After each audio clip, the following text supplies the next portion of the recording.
Lockart is a PhD candidate at the University of Oxford.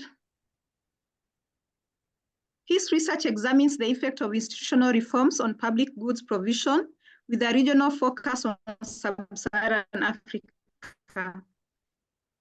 At Oxford, Curtis has taught both quantitative methods and African politics. In the field, he has previously worked as a research manager for the International Growth Center, that is the IGC, for Work Africa, both in Sierra Leone, and for the Elimu Impact Evaluation Center in Kenya, where he managed the implementation of several randomized controlled trials across many different sectors. That is the health insurance, rural electrification, tax administration, and legal aid. Curtis has also completed consulting projects with both Oxford Development Consultancy and with Work Africa. He holds an MSc in Development Management from the London School of Economics, where he graduated top of his class, as well as a BA in Economics and Development Studies, first class honors from MGill University. And you can find him on Twitter at Curtis Lockart. So over to you, Lockart, to make your presentation. You are much welcome. Great. Well, thank you so much, Pascaline, and thanks to the Institute for Development Studies for IDS at the University of Nairobi. As I said, if my internet connectivity becomes slow, please someone let me know and I'll just pause until it improves. I'm really delighted, really happy to be presenting to IDS and the University of Nairobi, as Pascaline alluded to in her intro and discussion of my background.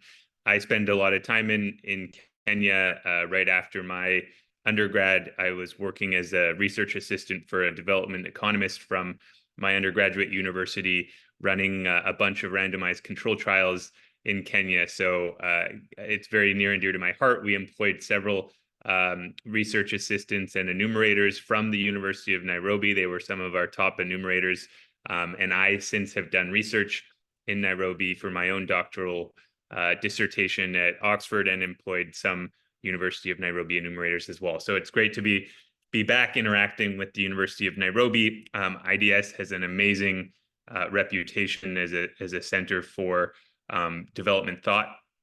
And I'm looking forward to the discussion here today. So what I'll be discussing, as Pascaline alluded to, is this new university that is expanding to East Africa. So it's called the African School of Economics. And just before I jump into the presentation, I thought it would be good to just give everyone a little background about the ASE and its history so far. So, we're all in development studies, and a lot of us are in international development here on the call today. So many of us, especially those on the economics and social science and political science side of things, should be aware of a Princeton development economist named Professor Leonard Wanchikon.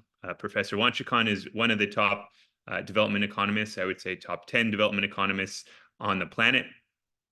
He's at Princeton in both the Department of Politics and the Department of Economics. In addition to his top quality research, he also somehow found time to be founder and president of the African School of Economics. Leonard Wanchikon, he's originally from Benin in West Africa. So he started ASE with a sort of Pan-African vision back in 2014. So now 10 years ago in his home country of Benin.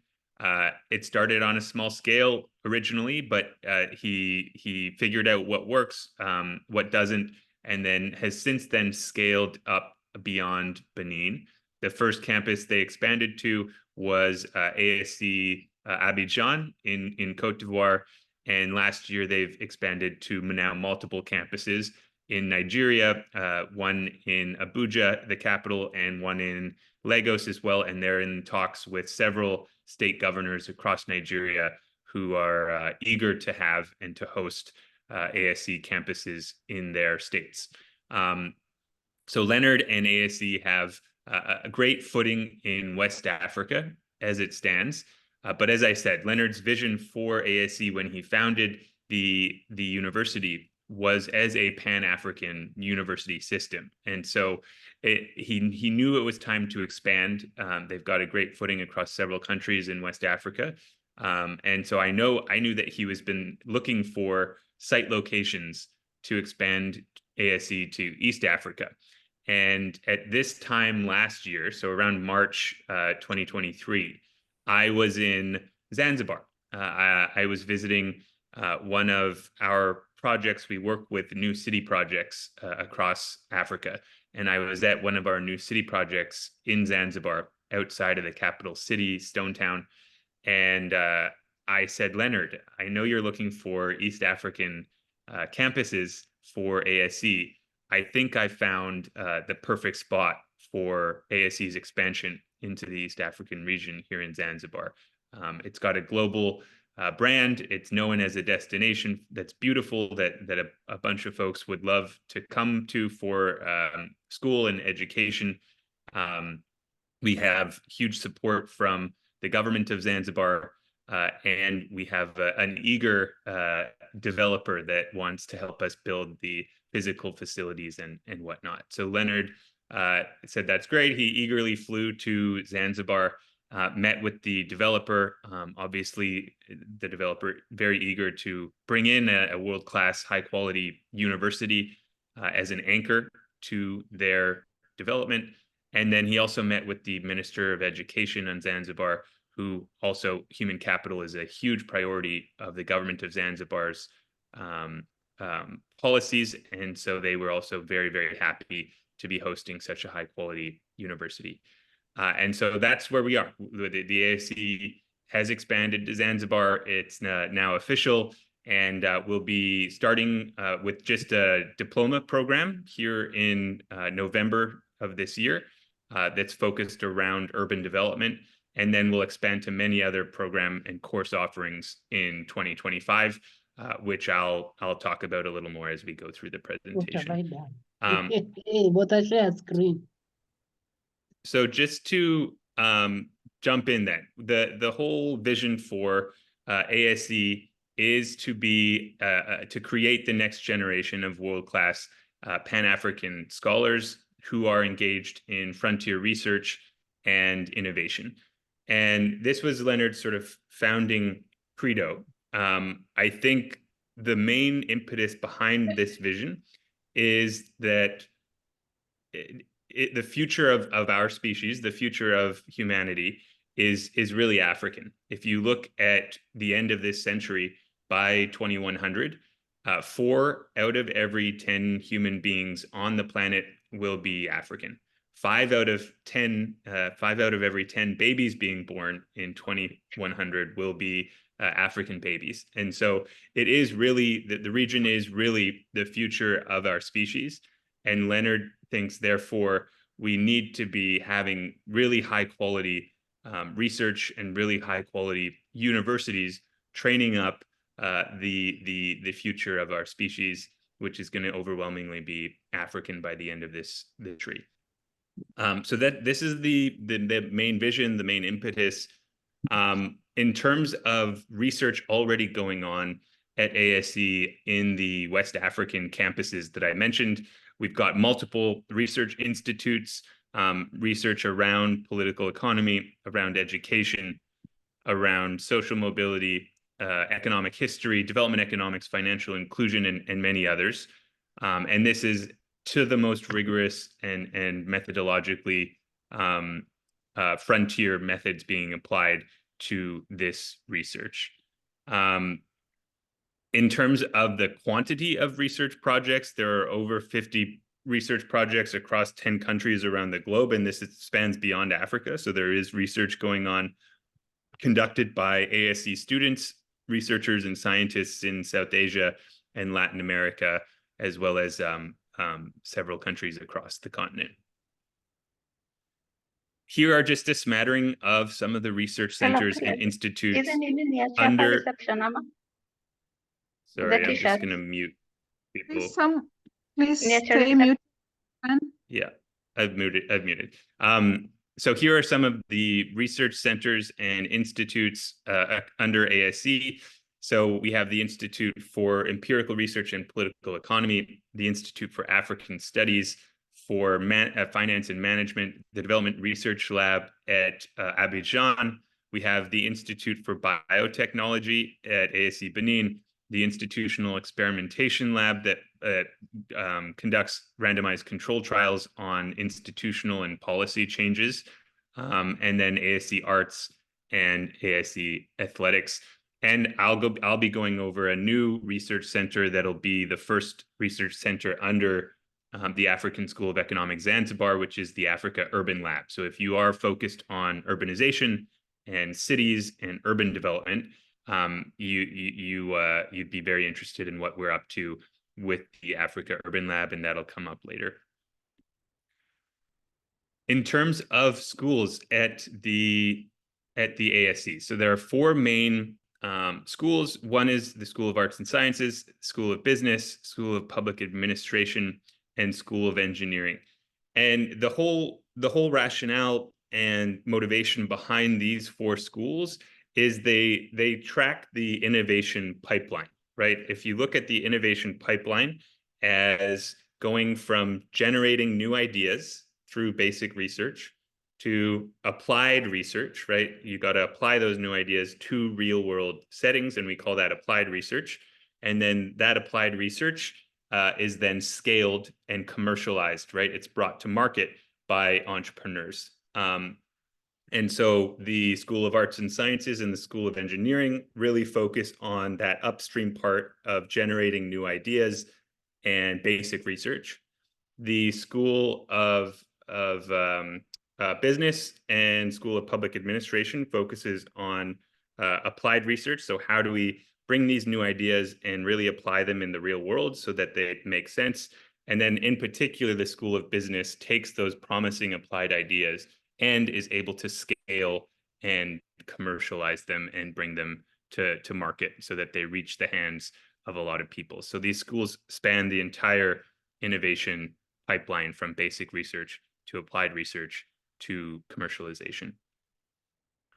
In terms of placement record, this is where I think the African School of Economics really stands out and does a phenomenal job, especially for being such a young institution. And this is really a testament to Leonard.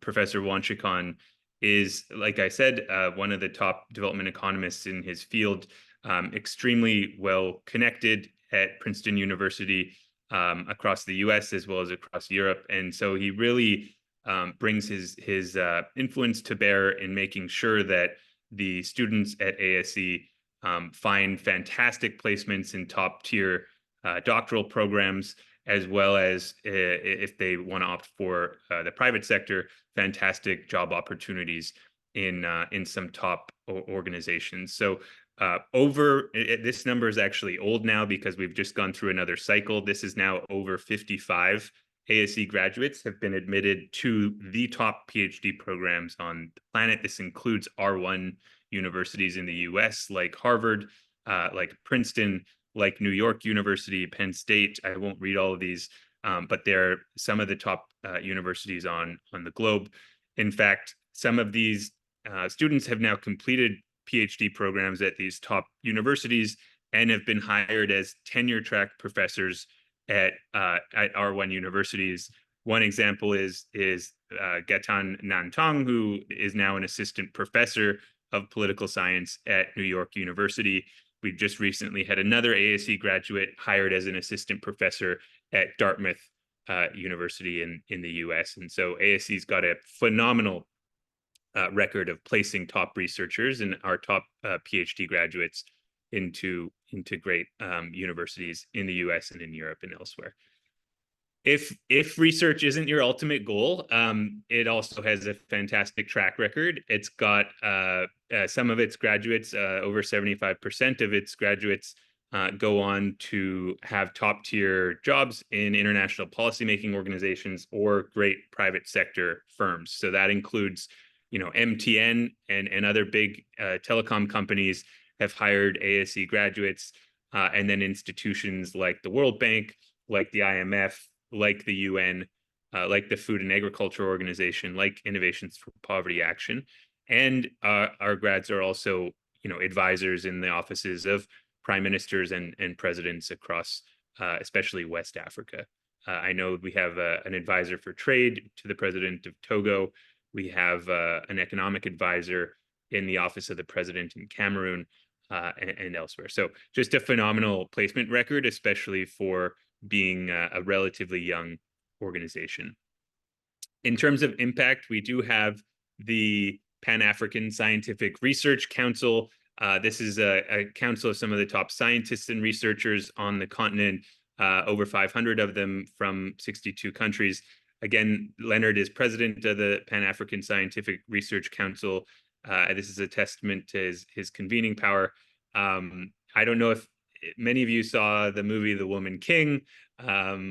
Professor Wanchikon was a historical consultant on this movie, The Woman King, about the female warriors in Benin, starring Viola Davis. So we like to highlight this.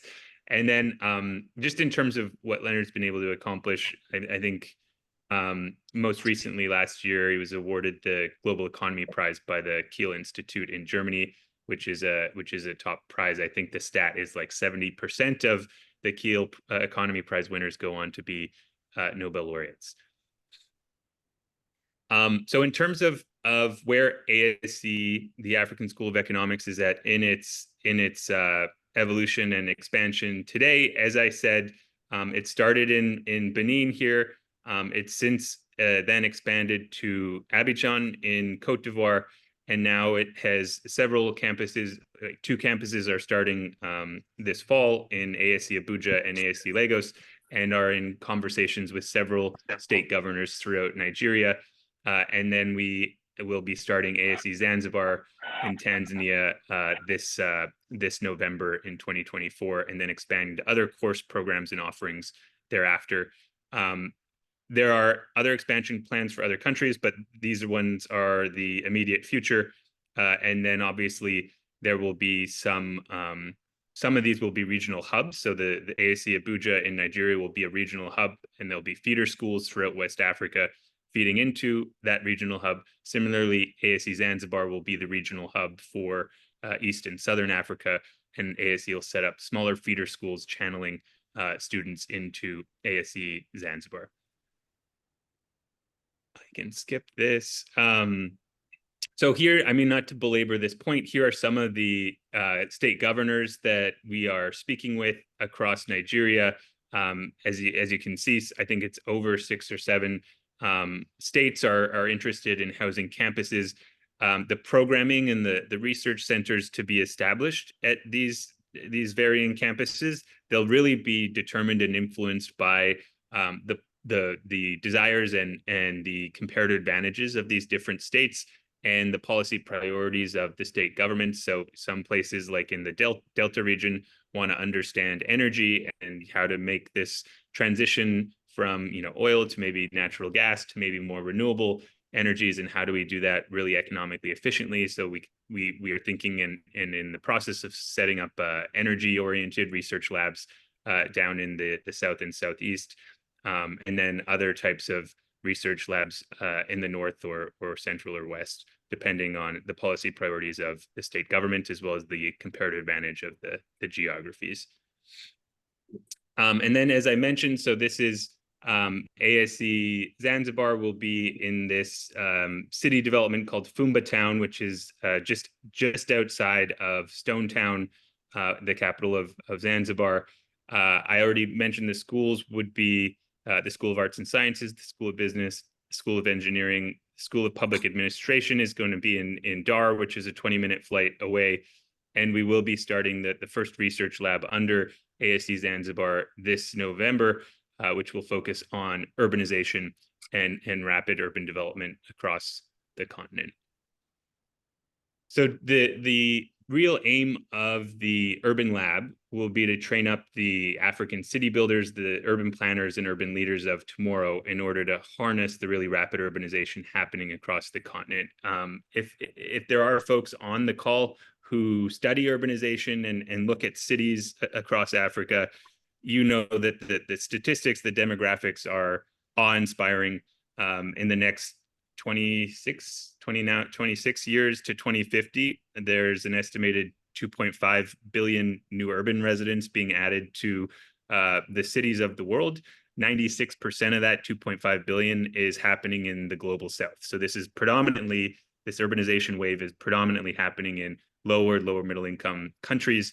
In particularly, it's extremely aggressive in South Asia, mainly India, and across the African continent. In Africa alone, 1 billion, just under 1 billion new urban residents will be added by 2050. And the challenge is that a lot of those towns and municipalities and cities oftentimes don't have the capacity to deal with it and accommodate this tsunami of people being added to their ranks in such a short amount of time. So the main raison d'etre of this urban lab is to figure out innovative ways to grapple with this rapid urbanization challenge.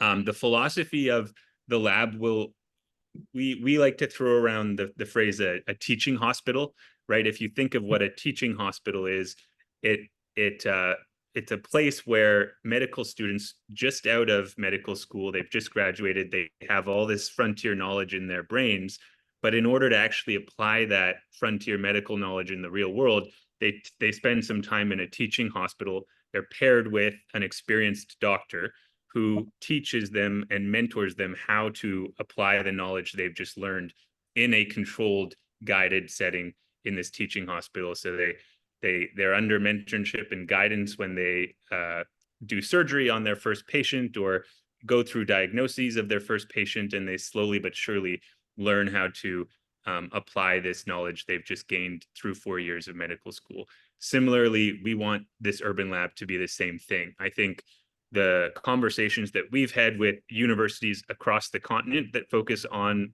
urbanization and cities, as well as UN Habitat, which I know is also in Nairobi, the common, most egregious thing we've heard from these programs is there are a lot of theory.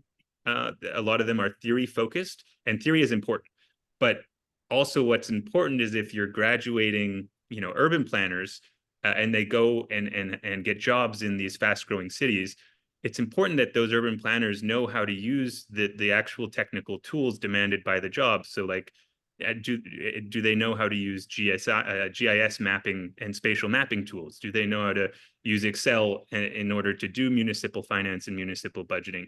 And so we really focus on marrying both the frontier knowledge and theory with the applied real world settings. The first offering from the Africa Urban Lab at ASC Zanzibar will be a professional diploma in urban development. We've really structured this to be for early career professionals, and maximally flexible. And so there'll be 4 modules taught in 2 time blocks, and I'll get into that in the next slide, of 2-week intensive time blocks, plus 1 capstone, which is like being embedded in a real world setting in a real world organization. You do not have to complete the full diploma, like all 4 modules and the capstone. You can opt, if you so desire, to just complete some of the modules that are most relevant to you, and the completion of 1 module will get you a certificate for each of the modules completed. Everyone has up to 3 years to complete the 4 modules in the capstone to receive the full diploma. But you can opt to do that obviously quicker if you're on a quicker timeline, or like I said, you don't have to. You can opt not to complete all 4 modules and the capstone, and just get certificates for each of the modules completed. This is a little more of the structuring of the professional diploma in urban development. So like I said, November of 2024, there'll be a 2-week intensive around these 2 modules. The first module will be urban governance. The second module will be urban planning. And then the capstone project, the students taking the full diploma will be assigned to and matched to a real world urban and city related project. And they'll, through this 5 or 6 months between the November program and the April block, they'll be completing these capstone projects with their matched real world organization over the course of that 5 or 6 months between the 2 blocks. And they'll be completing that in groups. And then they'll come back to Zanzibar in April for another 2-week intensive for the last 2 modules, which will be one on urban finance and one on urban economics.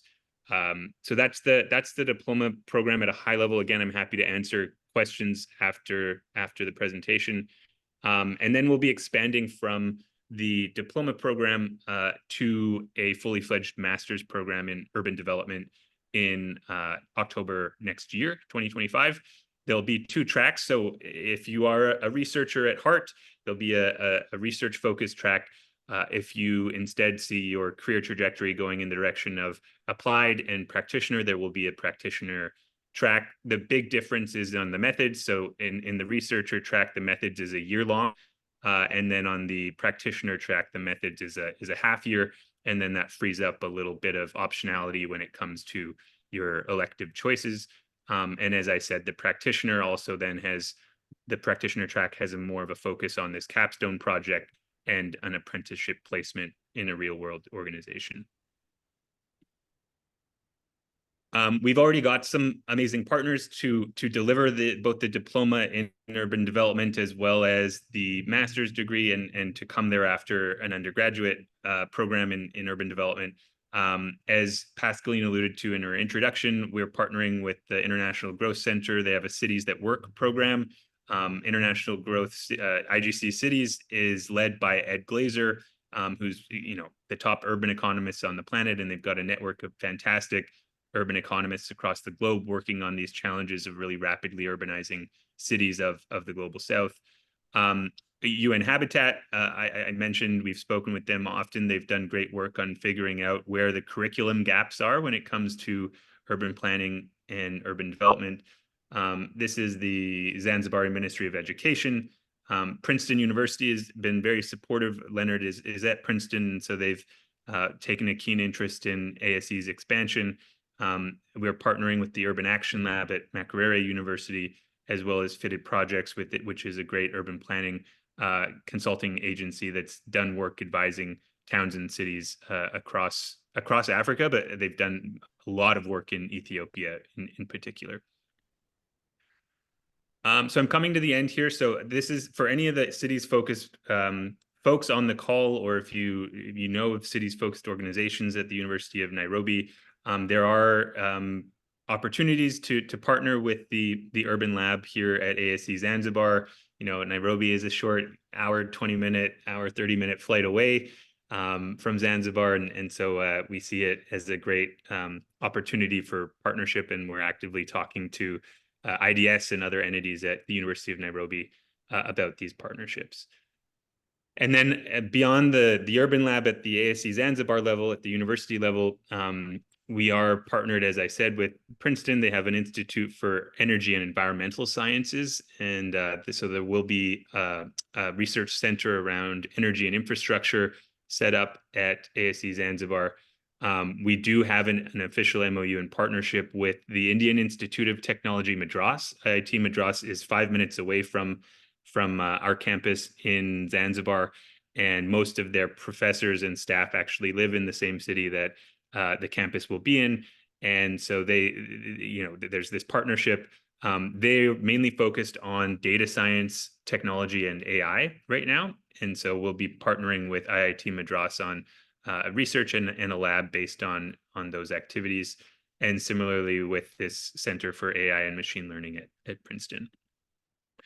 And that's it. If you want to learn more, my colleague Heba, she has all this information. In addition, there's a website that you can go check out about more information about the Urban Lab and whatnot. But I'll pause there, and then I'll let we can go to the question and answer and discussion part of the conversation. But thanks so much for having me, and I look forward to chatting more. I appreciate it. Wow. Thank you so much, Curtis, for that elaborate and comprehensive presentation. We highly appreciate. And just for the benefit of everyone, we are currently working on a collaborative agreement between the Institute for the University of Nairobi and the African School of Economics. And we believe this is going to enrich our academic experiences for our students, and also other networking opportunities in the near future. So I think at this moment, unlike our previous seminars, we are going to open it up for question and answer if our students, I can see majority of our students and even our members of the academic staff are in the meeting. So this is a time where we can ask our questions or share our reflections or comments the presentation. So I open it up to everyone. If you have a question, you can raise up your hand and you can unmute and yeah, ask your question. Much welcome. I saw, is that Abdiaziz? Do you have a question? I see you unmuted. Hi. Please, you're much welcome. Okay, thanks. Yeah, and yeah, so my question is, you mentioned this research track. So who are the profiles of these researchers that you are looking at? Thanks.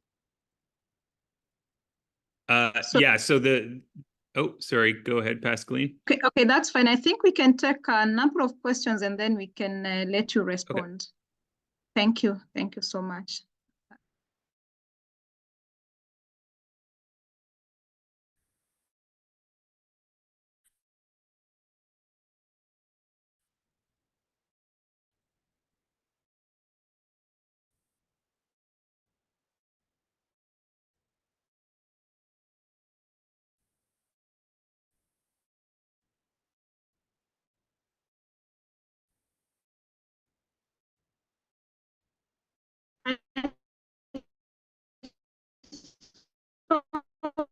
Basra.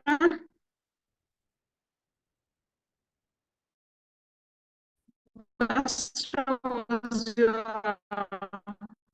did you have a question?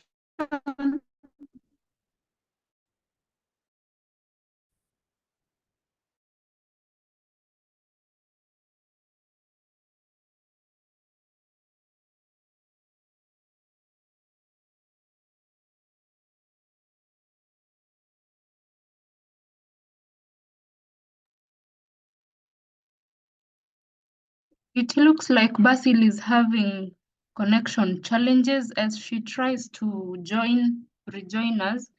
Maybe we can continue with the questions. Those who have questions, you can raise your hands or write in the comment section in the chat. Kindly.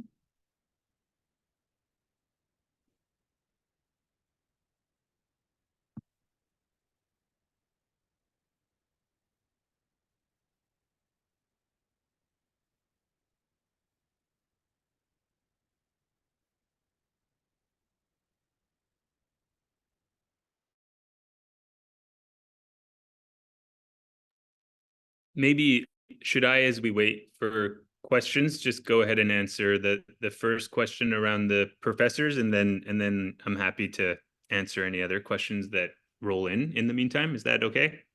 Yeah, okay, go ahead. that's fine. That's fine. So yeah, it was Abdiaziz.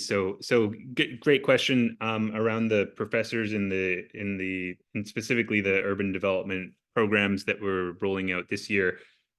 They really come from the partners that we've been able to establish. So in urban economics, we'll really be leaning on our partners at the International Growth Center, IGC Cities that Work. It's a network of some of the top urban economists on the planet. They're led by Ed Glazer, and his name is Nick from UC Berkeley. And I think there's one other leader of the group. So the head of IGC Cities, her name is Vicky Dalbridge. Her and her team were already discussing, they've already come up with an urban economics curriculum for policymakers across the continent.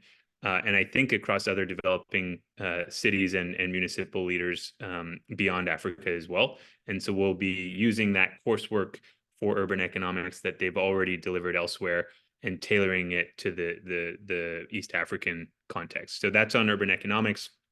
In terms of urban finance, his name is a professor, Dr. Jeremy Gorlick. He's at UCT, and I think before UCT, he was at Johns Hopkins. He's done a lot of work around subnational and city finance across the continent. In fact, I think he was the main individual involved in floating Dakar's first municipal bond in Senegal with funding and help from the Gates Foundation. This was back in 2015 or 2016. And so he'll be helping out on the private side of subnational and urban finance.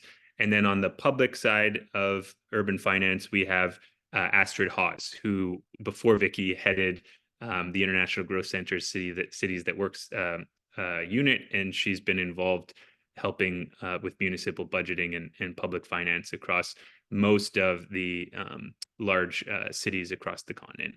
And then in terms of urban governance, we have our own research team here at CCI, at the Charter Cities Institute, that work on urban governance, as well as our partners at Fitted Projects. So they'll be helping out on urban governance. And then on the urban planning module, we have Patrick Lemson-Hall. So he's now at the OECD, but before that, he was at the Marin Institute at New York University. He's the one that's done a ton of work on urban planning with fast-growing towns and cities and secondary cities in Ethiopia. I think it's 20 cities that they've advised on rapid urban expansion with this new planning methodology that they've developed. So those are just a smattering of some of the professors and teachers for the urban development component. As I said, we also have partnerships with IIT Madras. We have partnerships and MOUs now signed with the Urban Action Lab at Makerere University in Uganda, with the University of Dodoma, with the State University of Zanzibar, Susa. As Pascaline alluded to, we're in discussion with IDS and the University of Nairobi, as well as the University of Dar es Salaam as well. And we want to engage in teacher exchange and research exchange with these East African institutions. So that's my answer to the first one. If there are other questions that have rolled in the meantime, I'm happy to answer those. Yes, thank you so much for that. There are other questions. Rusty, do you want to ask your question? There's also Stacy.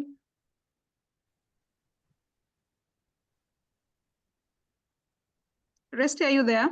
So I think I can read the, okay. You want to come? Yeah, so thank you so much, Katz. And I really do love the work that African School of Economics is doing. So my question is, was due to the dynamics between work, where maybe someone wants to keep on to balance career and also school.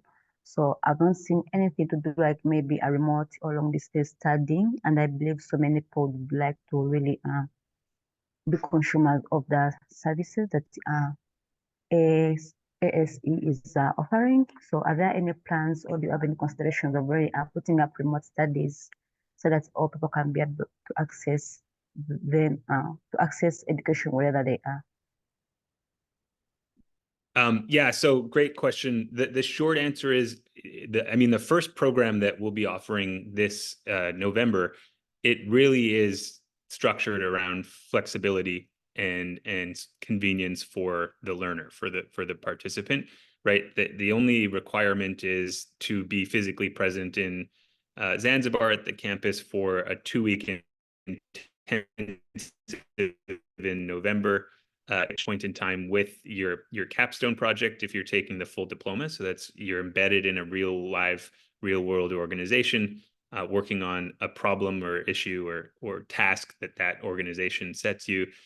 And then you go back to, your day job, you go back to your family, you go back to your home for the next 5-6 months. And then the other requirement is you come back in April 2025 for the second block, the second 2-week intensive for the last 2 modules, as well as to present your final capstone project with your capstone team. And so it is mostly remote. And this was to involve people like you that may have a day job, may have a family back home, and we wanted to be maximally flexible and create this modular coursework that's more on-demand.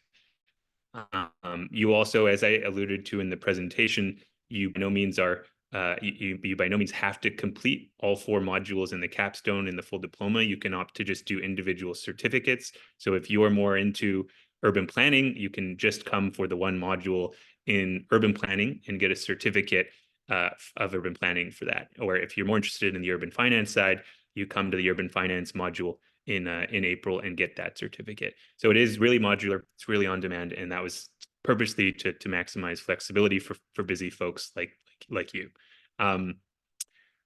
We don't, like, at the moment have plans to offer remote work, but as I said, for the diploma, a lot of it will be done. That capstone project will be done remotely in teams. So yeah, that's where we're at the moment. Wow, thank you. Thank you so much for that response. I saw Stacy Gimode. Stacy, kindly unmute and post. Thank you so much, Curtis, for that presentation. I love the idea of the Pan-Africanism in the institution. And my question mainly is on the selection criteria of the students coming from other countries apart from Zanzibar, and the funding model, especially for a student who is vulnerable, if there's any funding model. Yes, so we'll be accepting students from most everywhere across the continent. We're thinking, just because geographically we're in East Africa, most of the student body will come from the East African region, but there's not sort of extra additional preference given for people based on country. And then in terms of kind of financial assistance or financial aid or stipends or whatnot, those that do have a need, financial stipend and living allowances and potential scholarships.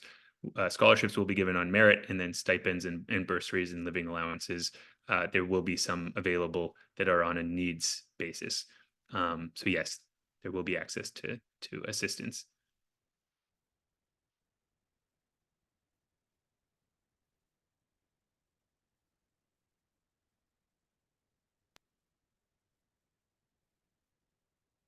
Wow, I also see another question. Oh, Feedback, comment, concern. I was going to say, as we're waiting for questions, I also see Rebecca Simpson on here. And I believe, Rebecca, you can correct me if I'm wrong, but I believe you recently taught or lectured There's at one coming ASC. from Linda. Linda, are you on? Is that true? And if so, how is the experience? You've taught in West Africa, or at least lectured, so you can let the students know about the programming, about kind of how it works and that sort of thing, from someone that's been over in the West African campuses. Thanks a lot, Curtis. I wasn't expecting to be noticed, but thanks for the invitation. Yes, so my name is Rebecca Simpson. I'm a departmental lecturer in economic history, and I work at Oxford University. But I was recently in Benin, teaching at the African School of Economics there. So I was teaching a short course in African economic history, which was a really wonderful experience. It was it's a small campus. There's a strong sense of community and commitment. It is a tough course. The students do work very hard. But I think there's something special about the model, and there's something, I think what Leonard Wanchukun has done very well, in addition to setting up a teaching model that's really tailored to the types of skills that people will need, either to go on into academia or to go into the private sector. But the other thing I think he's done well is established various types of research relationships between ASE and professors, sort of departments at universities, I think primarily in the US at the moment, where a lot of the ASE students were getting experience working as research assistants on sort of academic projects, and primarily in economics, working with professors around the world. So that was a particularly interesting part of the model as well, because it creates kind of bonds and networks that help strengthen these kinds of relationships between ASE students individually and the institution with various institutions in in both the US and Europe. Yeah. But it was overall, it was a great experience. That's a great point, and thanks for bringing that up, Rebecca, because I should have brought that up in response to the question around funding.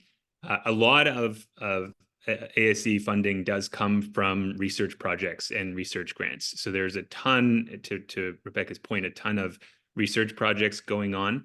You know, they've got some grants from the Gates Foundation, I think Open Society. I believe there are some IPA research projects going on as well. There's education policy projects and others. So there are a lot of opportunities for research assistantships for students. And that's great for two reasons. One is you can apply the knowledge you've learned in class in these real world research projects, and that's a fantastic way to learn. And then second, you get paid as a research assistant. So you can actually subsidize your tuition and your learning with these earnings made from real world research projects. So to Rebecca's point, it's a fantastic model, and it helps out on both of those ways, the learning and experience and work experience, as well as sort of subsidizing tuition. Also, Rebecca, just personally, I love your work in West African economic history. So it's great. Thank you. Any other questions that I've missed? Sorry, Pascaline, I haven't been paying attention to the chat.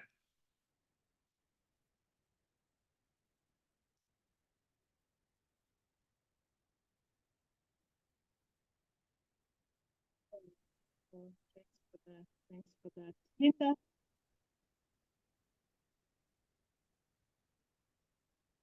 Linda, wherein do you want to unmute and ask a question?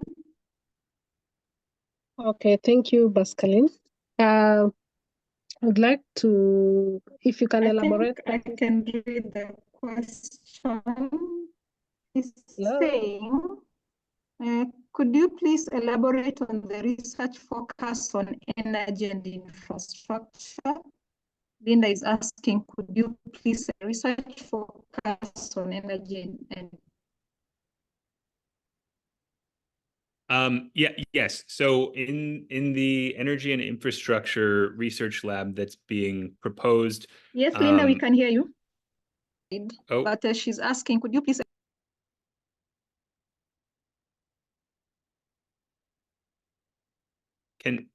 Can you hear me? I was going to answer the energy and infrastructure questions. So with this proposed energy and infrastructure lab, you know, as the name would suggest, both of these things are extremely important inputs to economic development and prosperity. You know, you need energy not just for individuals and households to power their homes, but you need energy available at an industrial scale in order to fuel economies and industrialization and growth. So too with infrastructure, for any kind of anyone involved in this space, they always talk about this massive infrastructure gap and financing gap when it comes to roads and water and sanitation infrastructure, electricity infrastructure, and the like. And with that demographic boom that I alluded to during my presentation, that gap is only going to worsen over the course of the next few decades if we don't figure out how to more efficiently and effectively finance and provide and deliver infrastructure effectively. So those will be the focuses of the labs. I think on the energy side, the main two that will be of focus at the beginning, will probably expand thereafter, will be around trying to figure out how to scale and disseminate solar energy. And then the second will be around geothermal. I know, you know, Kenya has some geothermal activity happening, I believe, in the Northwest. There are some other geothermal opportunities across East Africa as well. There might be some green hydrogen happening. There's been some green hydrogen finds across some countries, but for all intents and purposes, at the beginning, it'll be mainly on solar and geothermal. And then infrastructure, like I said, the main focus will be on roads, water and sanitation infrastructure, both on the financing side, as well as on the the delivery side. So efficient financing mechanisms, both private and public, as well as efficient delivery mechanisms. I hope that answers your question.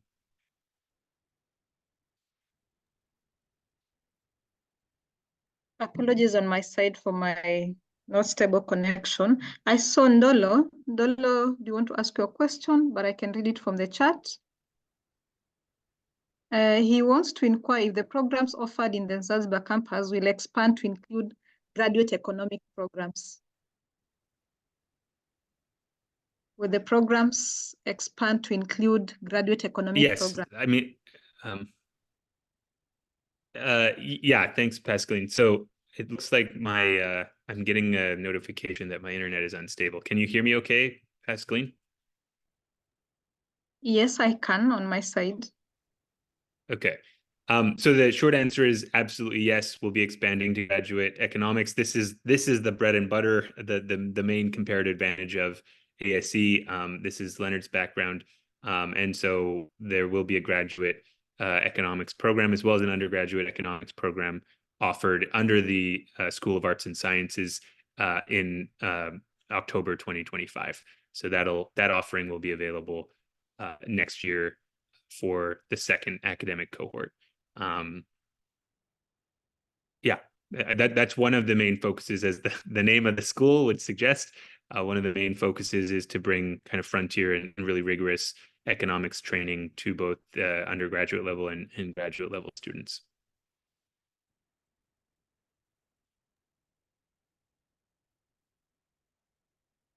Well, thanks for that. Another question?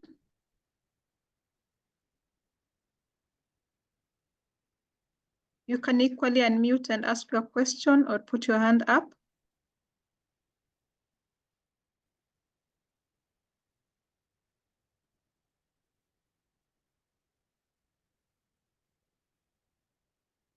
I think we seem to be okay with the presentation, with the information. At this moment, I think, Curtis, you can give your concluding remarks, and then we bring it to an end. Great. Yes. So first of all, again, thank you so much to the IDS and to the University of Nairobi for letting me come in and present today about the expansion of ASE to East Africa.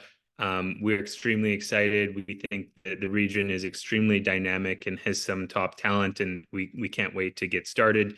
If there are any questions, or it might not have come up to you during the hour we had today, but it comes up to you later today, I'll put an email in the chat. You can reach out and we can discuss your question or any comments or concerns about either the course offerings or timelines or dates or selection criteria or anything like that.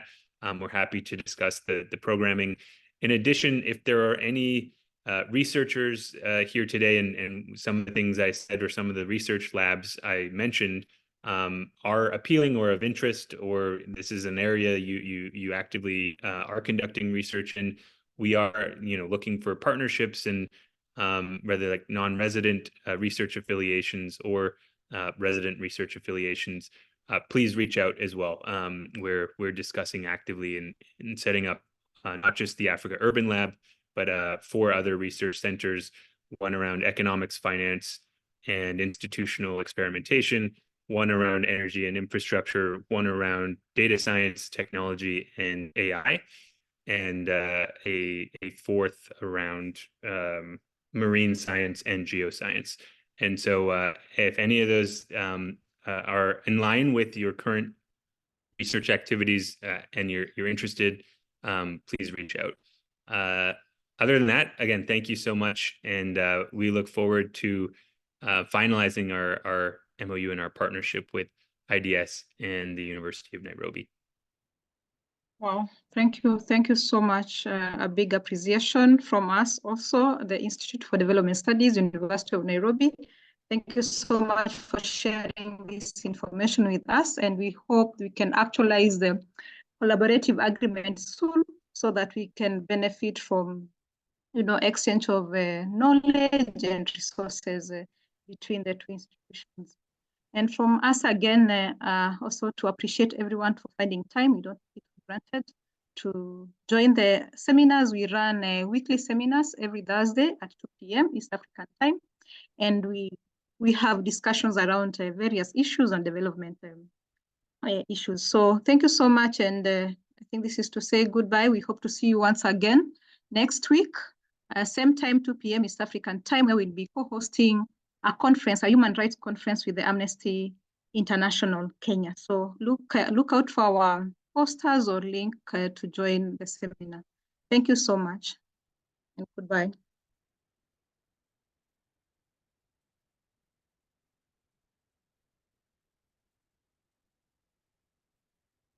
Thank you. Everyone, thank you.